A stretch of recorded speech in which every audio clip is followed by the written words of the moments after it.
Yasmin, Monolith Year 84. My favorite theory is that she's some crazy demonic maths teacher, and this is our punishment for failing at numbers. A load of superstitious hysteria, but at least we're here now. It's worth it just to walk these valleys. I've barely seen a meadow since Lady Genocide and her poison smoke took up residence. And the sky. I feel almost naked without the dome above us.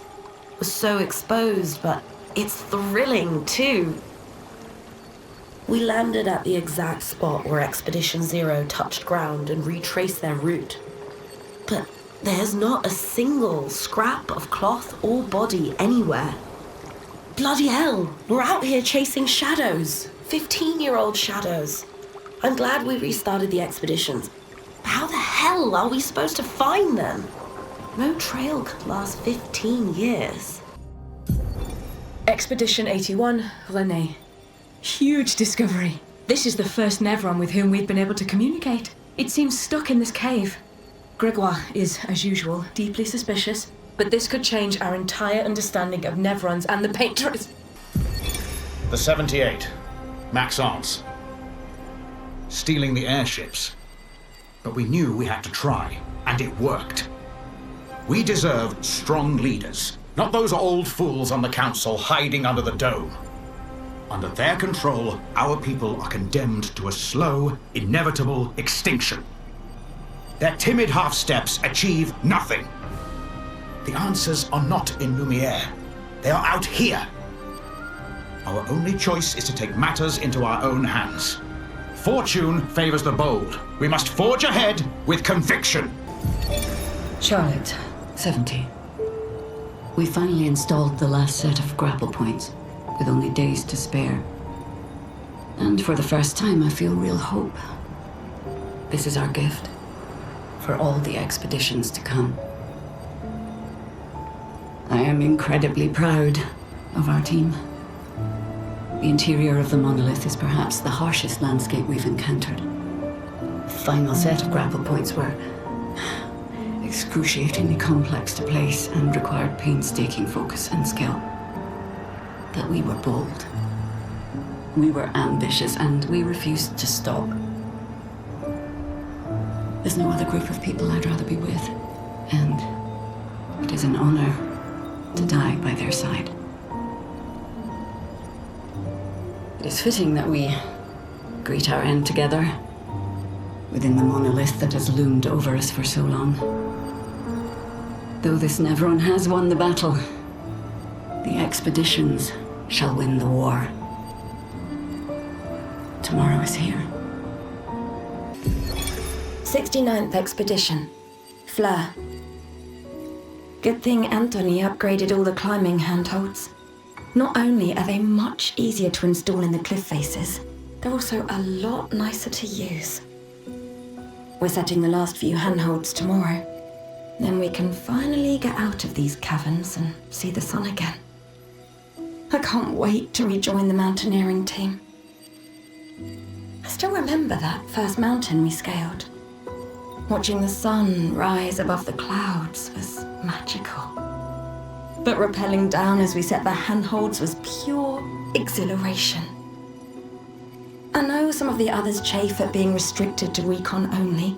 I get it's not very satisfying making maps and prepping trails while people are dying. But this prep work will pay off in the long run. It may not be glamorous, but truly essential work rarely is. Doesn't make it any less important. And as the Expedition 69 motto says, we are literally laying a trail for the ones who come after. Step by step, handhold by handhold, each expedition carries the next one forward. Expedition 68, Elodie. It's a miracle any of us survived. We were caught in the maelstrom and flung from wave to wave. We lost the moon and the stars, condemned to a never-ending darkness of punishing rain and raging clouds. The Paintress sent a storm to overcome us. but it is we who have overcome the storm. After surviving that, crushing those Nevrons was almost an afterthought. Strength and resilience, it's how we survived that storm, and it's how we grabbed victory. It wasn't even a battle. It was an ink bath. We squeezed those Nevs dry. But this new one looks tougher than the others. Luke, Expedition 67. We're out of explosives, but we've made enough holes in this place to reach that giant woman in the center. But something weird's going on. Everyone's been swept up in strange emotions. It both feels like us, but also not like us. Marguerite reckons we're feeling the overflow from that giant woman's feelings. Empathic distress, I think she called it. Like her mind is flooding the area with her thoughts and feelings. Maybe we'll just stay here and enjoy the melody. Expedition 66, Marcel. Damn you, Eskia, and your stupid mushrooms. Your friend ate them with no problem, but it also seems your friend was immortal. That's the sort of extremely relevant detail that you should mention at the start. Oh, stop crying. You're not the one about to die. I can't believe this is the end of our expedition. We've learned nothing and achieved nothing, and we're not even leaving anything useful for future expeditions. Damn it all, I should never have trusted a giant talking marshmallow. Great, and now I'm losing consciousness. Expedition 65, Aurelian. The Grandes have embraced us with such warmth and hope. What a balm for the soul to know that other beings survived. That we in Lumiere are not alone. It truly is a miracle. The Grandes retreated to higher ground after Nevrons overran their lands. It is bittersweet, but at least the most important parts of their civilization will survive. Their children. Fortunately for them, they do not appear affected by the Gommage the way we are. It is painful knowing our expedition has failed. But at least we can enjoy our final days among friends. To the sky. Ben, 64, Epsilon. We radioed our first report to Gamma. The line is good. Alpha will be out of radio range for a few days as they investigate down coast. They spotted an interesting island which could make a good relay point for the southern half of the continent. But Gamma hasn't heard from Beta in 2 weeks. Marceau should reach her in another day. I hope Colleen is okay. But it seems someone is using our radios against us. How do they even know our codes? Nobody's used them since the fracture. Sean fears we've been betrayed, but I refuse to believe that. 63rd, Damien. Damn it! I can't believe we crashed into this. Whatever this massive thing is. So much for Gerald's vaunted reinforced front plates. I can't believe we have to abandon the cars already. We're nowhere close to the Paintress. I definitely have a concussion. I could have sworn I saw some gestrels running out of that thing. I'm definitely hallucinating. Damn it, Hector. I told you to slow down! Vergier, Expedition 62. Eugène beat the rest of us to 100 kills, but I'm still 3 shy. I might need to do some solo hunting if I'm going to even up the score. Oh, I can hear a big Nev coming. Count for double. If I kill it quick, I can boost my score. Expedition 61, Margot. See, but I disagree. I don't think she's lonely. She's alone, but she's not lonely. They clearly have some sort of society here, and she's the odd one out. Well, except for her co-conspirator in the workshop. I've never seen creatures fighting amongst themselves before. I admit I'm impressed by her creativity and drive. I feel almost like a traitor for saying it. But there's something about her. You can't help but want her to reach the sky. William, Expedition 60. They mocked us when we said the human body is the strongest of them all. We trained relentlessly, and now our bodies have achieved the pinnacle of human performance, with which we are able to crush our enemies. We are so much more agile and aerodynamic without the heavy uniforms constraining our glorious muscles. With Leslie's unstoppable training regime, we are impervious. That's how we were able to charge through that ghostly Gamage barrier and reach the Paintress. But it seems we've been wrong about what she is. The Paintress is just as trapped as we. The real terror lies beneath the monolith. The rest of Expedition 60 marched on to confront him, while I was tasked to warn Lumiere. But it seems I might have run out of time. One last swim separates me from Lumiere, but even with my mighty muscles, I don't know if I can outswim the Gamage. So here I write my final message. Bare naked muscles will save the world. And don't waste time on the Paintress. Aim for the bottom of the monolith. Julian, 59er. Disgusting. Law's an idiot. I can't believe she convinced everyone to eat the Nevron. They've been puking for the past few hours. Great. Well, we can't move on with so many people sick. I told her it was a bad idea.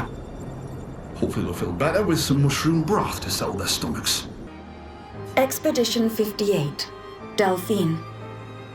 The behemoth is such a marvel. It has a small city on its back that I really want to explore. But the others think it's too risky, too easy to get caught by the Nevs around here. Verso called this thing an axon. Apparently they are incredibly powerful, with hearts of pure chroma, utterly unkillable. Except, clearly, something did. Verso and his father, Renoir, spent years trying to kill the axons, hoping to forge their hearts into a weapon to break the barrier. But no dice. I bet the curator would love to get his hands on one of those hearts. He could easily forge such a weapon. Expedition 57, Carla. These siege engines seemed much more powerful in Lumiere. But on this battlefield, next to all these broken bodies, staring at the true size of the monolith, I feel despair. I dare not show my true feelings. As commander, I cannot yield to fear, but I can't help but wonder, is pressing forward the correct course of action? Our lives are forfeit anyway, but is there perhaps a better way to spend such precious coin? Lisette, 56th. Lisette, 56th. In my youth, I mistook drama for passion. Simone helped me understand the difference. Opened my eyes to an entirely different way to experience the world. How can she be gone? How could they so callously, so nonchalantly destroy such a beautiful soul? Vile, vile, vile! They just killed her, like she was a worthless Nevron. Those cold-blooded, treacherous, despicable parasites. But my trap worked. We caught one of those white-haired bastards. She looks human, but I know she's a monster. She refuses to speak, but I'll make her talk, and then I will feed her to a Nevron. Then the Paintress can take me. I don't care. Nothing matters. I will have justice. Gilles, 55th. I don't understand. The weaponry worked brilliantly up to now. Augmenting Pictos with music was a stroke of genius. But the sonics have no effect on the Nephrons here. It's as if they can't even hear our music. They just keep dancing to their own. We're running out of ideas. I miss my girls so much it kills me. It hurts thinking that I could have been home right now playing music while they dance.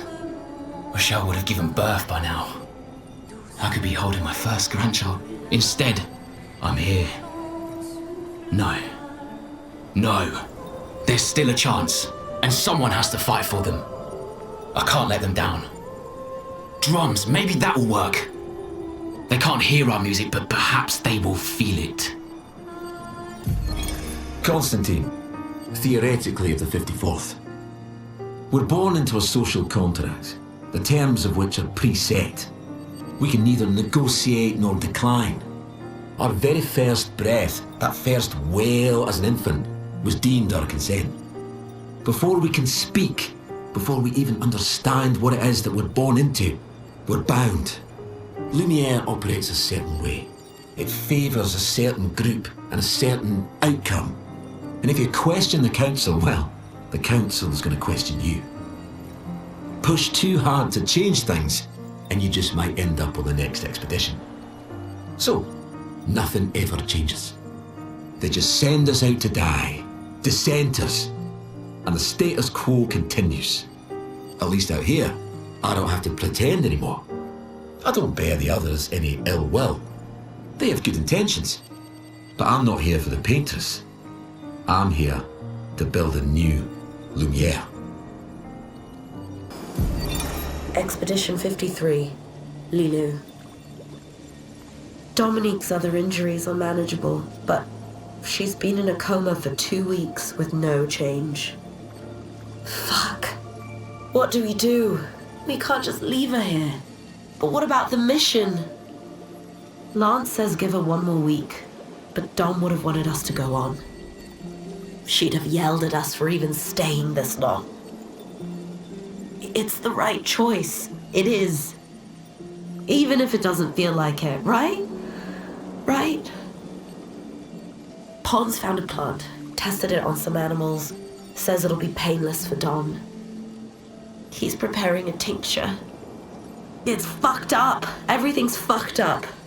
But it's what she would have wanted. Teo, 52nd expedition. Man, I could barely think straight. Hulking just shot broke my skull. What the fuck kind of friendly fight was that? Oh, I'm bleeding out, but their medic is bloody useless. She just keeps telling me about his bone problems. But I'm gonna die here, aren't I? Thibault, Expedition 51. Shortly after dawn, death was a kindness, for Maxim was in a great deal of pain. Pain we could not help him carry.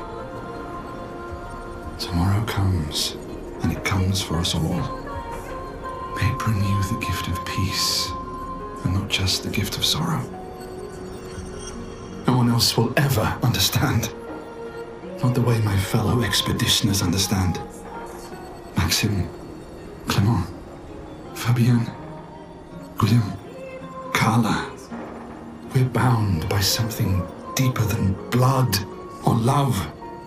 There is a shared unity, a shared trust, born from all we've been through. We carry each other's lives in our hands. There is no greater intimacy. I'm no longer lost. I know exactly who I am now, and exactly what I'm capable of. Life is not easy. Life was never easy. But we have each other, and that makes all the difference. Lucille of the 50th. Our beautiful wheel. Wedged upon the rocks. A casualty of the massive serpent of the sea. But even shattered, its presence is still comforting. Adrian and Gabriel are doing their best to sustain morale, but with no food, no clean water, no way to fix the wheel, our fate is quite clear. Well, to me at least. But I have no desire to hold back the hopes of others. Perhaps. Perhaps we will find a way back. Still, these moments of quiet, sitting on the beach, are also a source of contentment. All our lives we've been running, trying to outrace time, trying to reach an unreachable goal. And now we can finally rest. At least we got to see some of the wonders of this world. Even the serpent, cool as it is a deadly elegance that is mesmerizing. But oh, what other marvels might we have seen had we been able to keep rolling?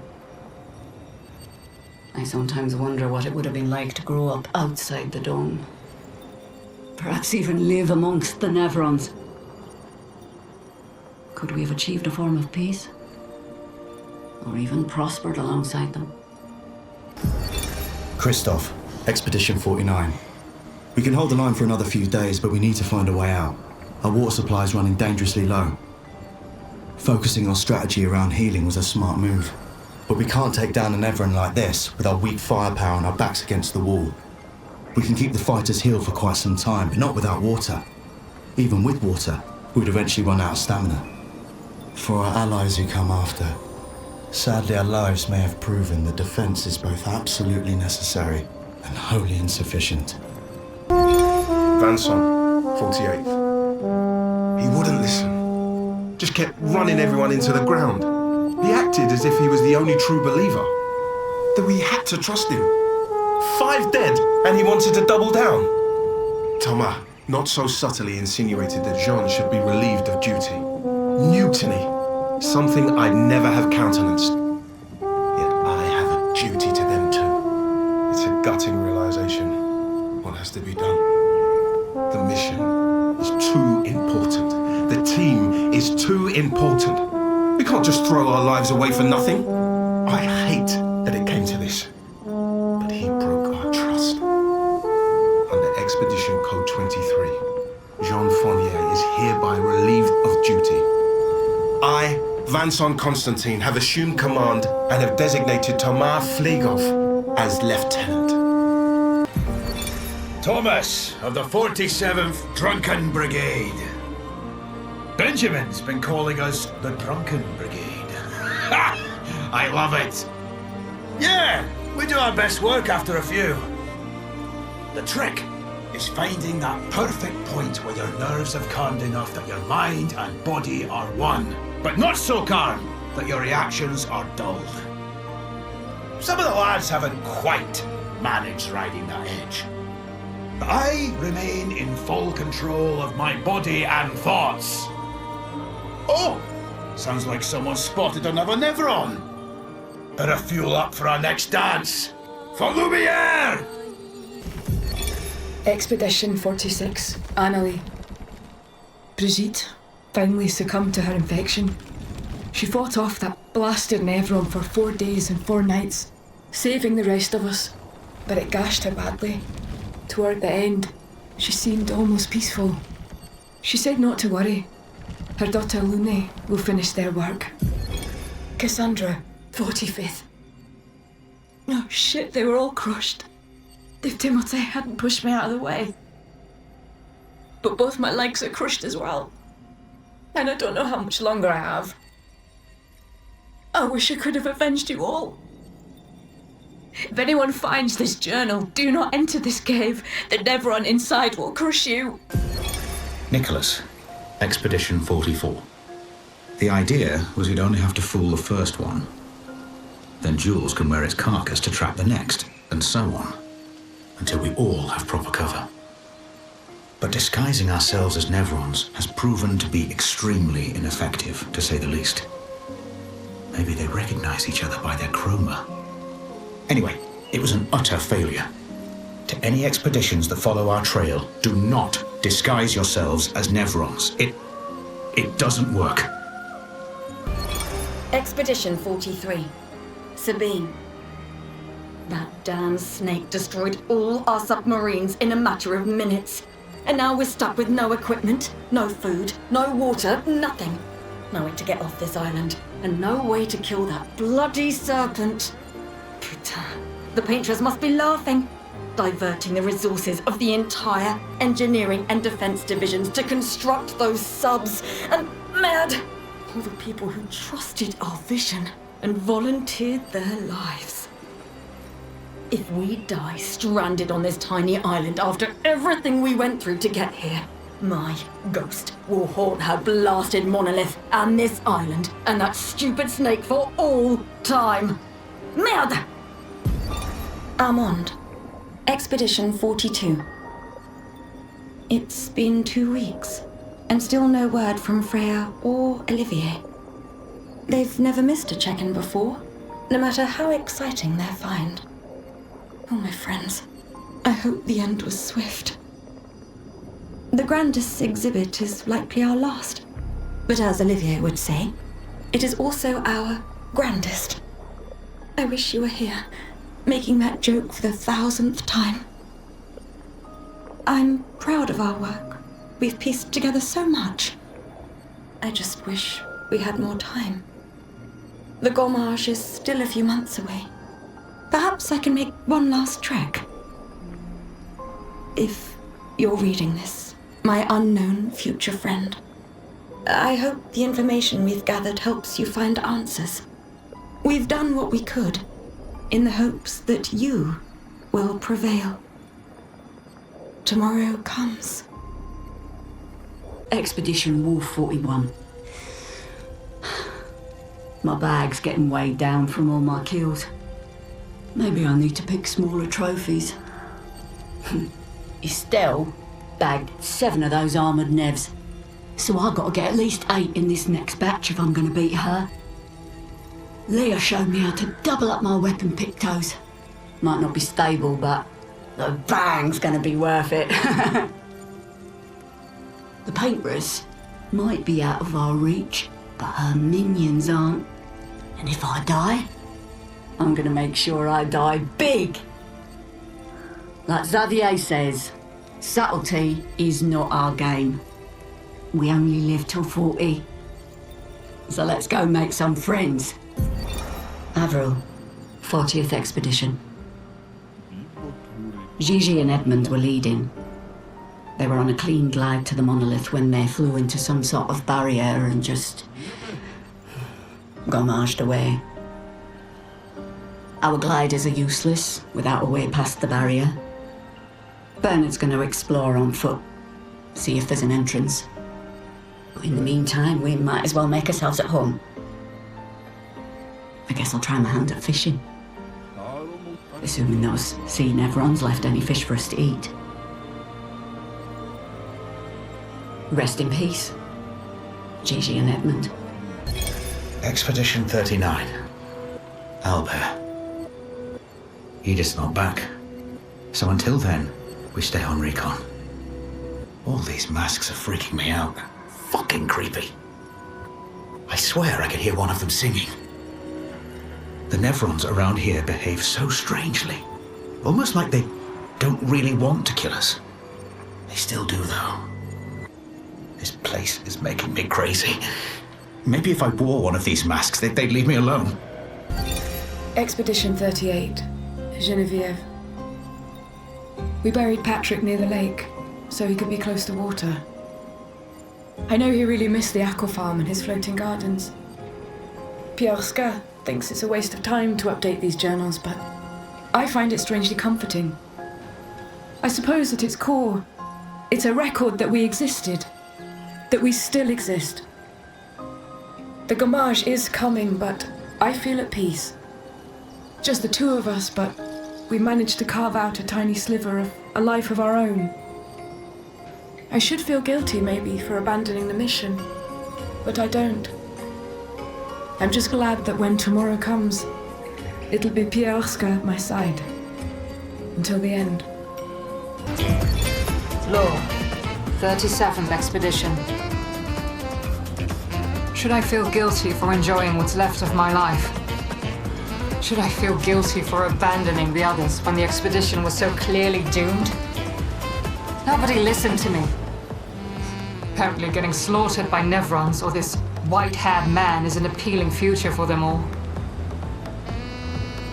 At least I had fun here.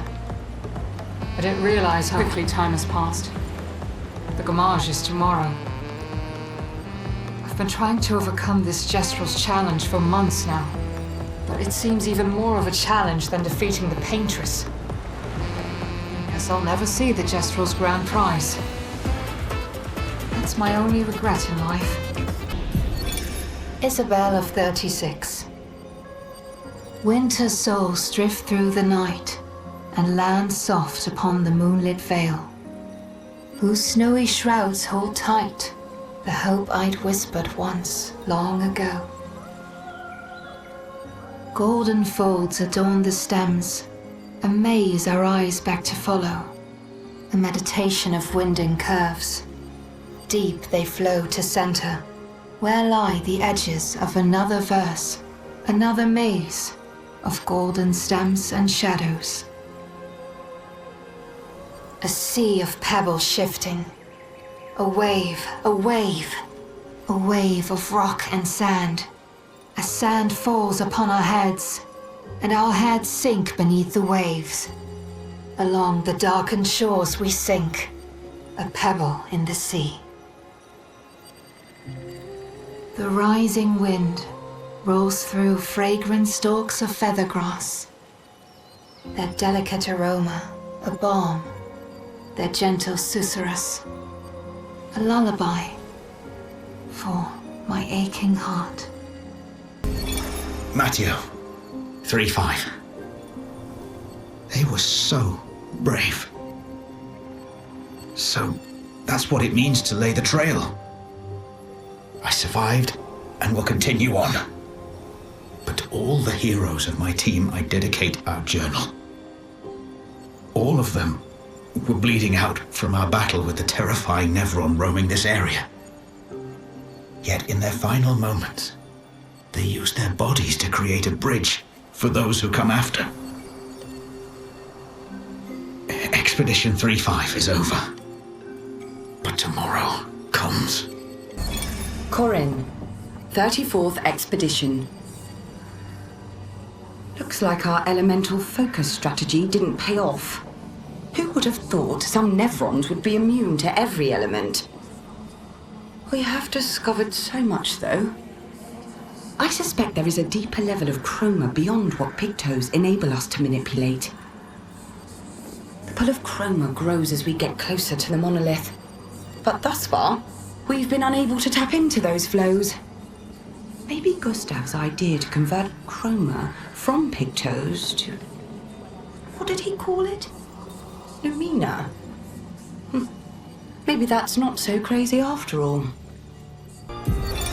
Julie, search and rescue. I know what I saw. He died.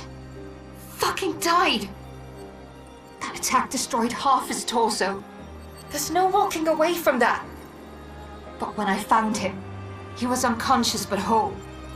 His uniform was destroyed, yes, but his chest was merely bruised. He says the blast just missed him and it was chaotic during battle, so I probably misunderstood what I saw. Bullshit! Absolute bloody bullshit! He and his father keep saying the paintress is the solution, not the problem. But I don't buy it anymore. I think they're lying about what happened to Expedition Zero. Somehow, everyone else died, but they walked out without a scratch. It hurts to think he'd betray us. But nobody ever expects to be betrayed. His mistake, though, is thinking his charm is sufficient to sell his lies. We'll take him tomorrow night. Claude, Louise, and Dion are no fools. They saw what I saw. We will get answers. And if he is a traitor, then he will share the fate of traitors. I miss you. I don't have the right to miss you, but I do. I wish I could talk to you. Tell you. Fuck. I don't know what I would tell you. Just ask that you forgive me. Julie, forgive me. I'm not a traitor. I'm not. I'm trying to save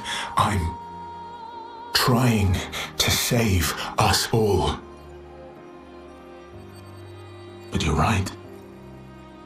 I am a coward. I'm a fucking coward.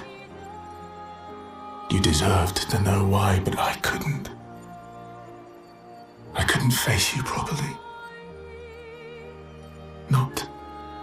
and still do what had to be done. Papa believes you're Clair's creation, and even if you're not, we can no longer trust you.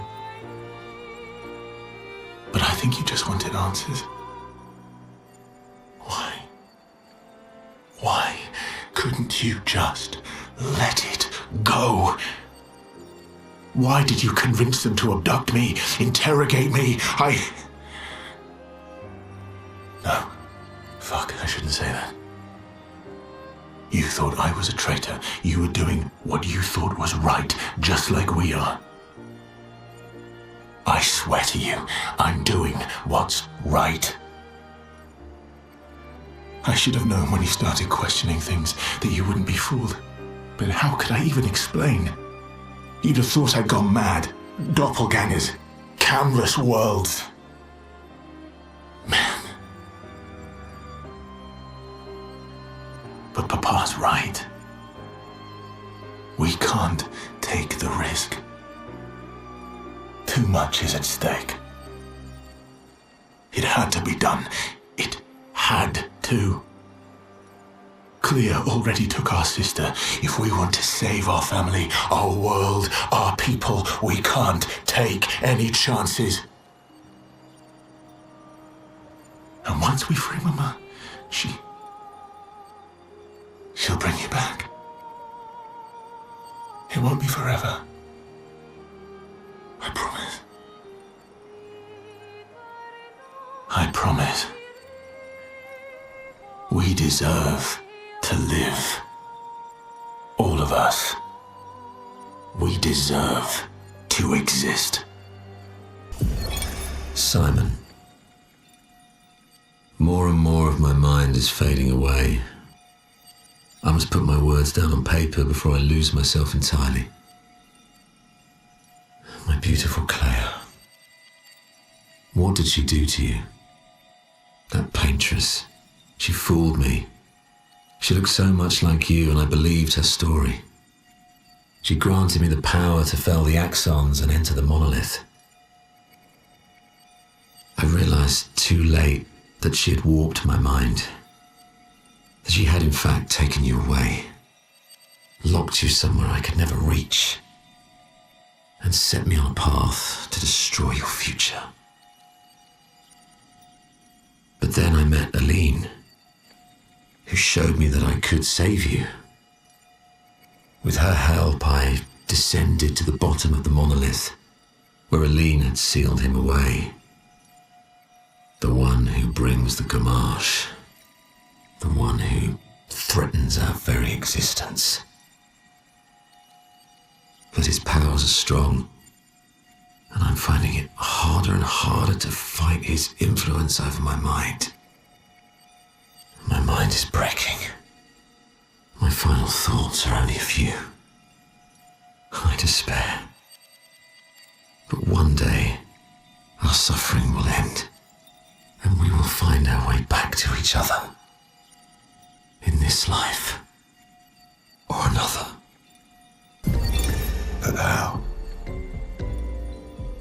With someone who refuses to talk. We don't even share the bonds of grief anymore. She walks her path, and I walk mine. I don't exist to her. None of us do. She's left us all behind to drown by ourselves so that she can drown alone. His little grin. So proud of his latest creation. But at least those memories remain. What hurts more are the memories unmade. The conversations we'll never have. The time we'll never spend. I want rage to consume me. Anything to fill the hollow. But rage won't come. And I just float in an endless nothingness. person I cannot be around is Alicia. Her pain is a broken mirror. The shards reflecting back tenfold, and every moment with her the cuts deepen and I feel myself unraveling. I know what he'll say. But this is the first time I've felt any surcease. For a few moments a day, my heart beats again. You speak to me of perfection, but is there really any such thing? Or is it a siren leading us astray? I happily predict that neither of us will ever summit that elusive peak, but I care little as long as we walk together. Art gives us the perception of control. For a moment as I paint, I find order among the chaos. That is, for me, a moment of pure contentment.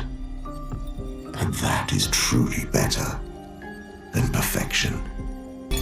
Art can be a window, and art can be a mirror. And great art is both.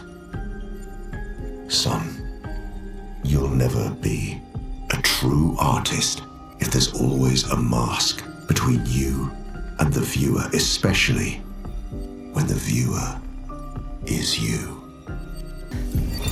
People come and people go. The one who will always be there for you is you. Little one, there's more to life if you can just see how big the sky truly is. Reach out your hand, and it's yours. Melanie, 5th of February. The Brigadiers are overdue from their mission to the monolith, and we've lost half our remaining fighting strength to these creatures and their relentless assault. All adults have taken up arms, but I'm a bookkeeper. What am I supposed to do? Count them before they slaughter us? We've hidden the children. At least they're warm and dry in the cellars, but rations are running low. Things are calmer now at the hospital, but that's because most die before we can get to them. I guess I'm living out of pure stubbornness at this point. Survival isn't really survival anymore. Everyone's so quiet lately. Afraid we'll draw attention. Sometimes I talk to myself just to hear another human voice. Trevor, you promised I could die before you. You promised.